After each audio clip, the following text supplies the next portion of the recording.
I have the incredible opportunity to work with a number of men in the prison system and help them just to anticipate life post-incarceration and help them to think through what life they're trying to build. It's an extraordinary thing. And a lot of times when I speak with these men, I meet men who are using this time of incarceration to really self-reflect, really try to reshape and rebuild their lives. They're doing extraordinary work, hard work. Some of them are 5 years into it, 10 years into it. Some are 20 or 30 years into this process of examining how did I get here and what am I going to be like post-incarceration. But as you can imagine, some people in that environment aren't necessarily doing that hard work.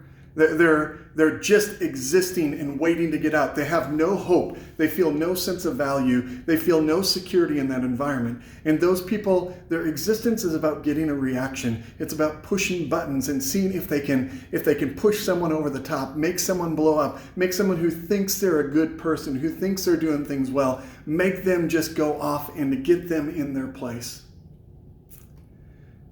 Just about every week when I meet with these guys, one of the first things that I say is, tell me something good about your week.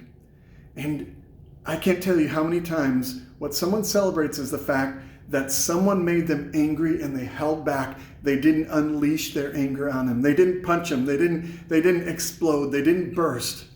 They stopped. And that's a victory. One of the principles I teach in that environment, and I want to bring to you, is this principle of the rope. We talk about this idea of if your goal is to climb up onto the mountaintop, you need to have a goal that you can reach, and you need to have a rope that's going up and it's tethered onto something on that mountaintop. That thing is your goal. That's your dreams. That's your expectation. That is what you expect out of your life. And the thing that I talk about is you've constantly got to be climbing that mountain and pulling that rope and holding that rope tight.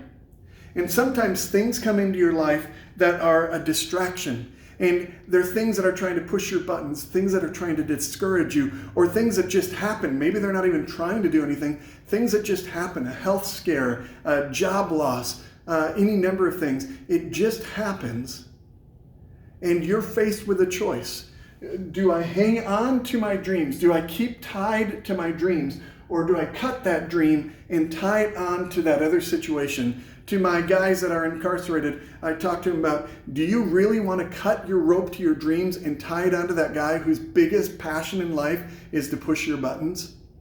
We've got to keep tied. We've got to keep tethered to our dreams. We've got to keep pulling and climbing up that mountain towards the thing that we are committed to becoming and achieving.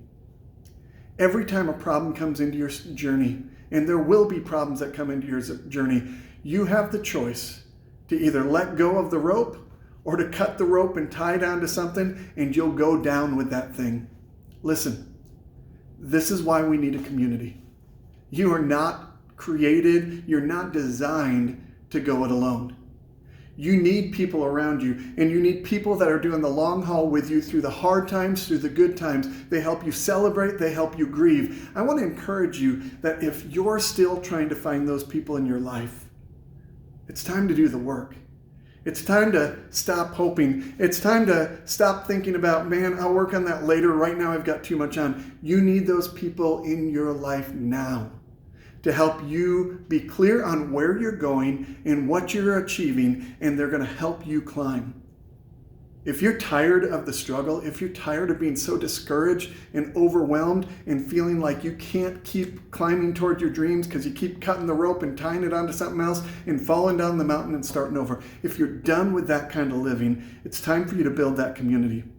And I want to encourage you to be a part of our next collective on circle building, where you're going to go and be equipped with the understanding of why you need a community and how to find your community and how to start and maintain your community. It's a 4-week course, and at the end of that course, you'll have the option of either just running with it and building it out yourself, or you'll have the opportunity of exploring some other opportunities for learning or coaching in that space. But I want to tell you this, my goal is not to keep you addicted to me as a coach for years to come.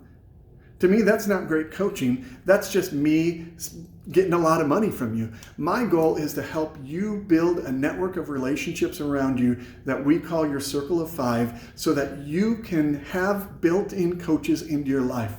That doesn't mean you won't need some coaching down the way for some very specific seasons, but in the general running of your life, you'll have a community around you that you've built, and you're helping them live their best life, and they're helping you live your best life, because you're asking the questions that matter, and you're reminding each other, don't let go of the rope, don't quit climbing, you're still in this. It's time. You need to build your circle. Let's do it together.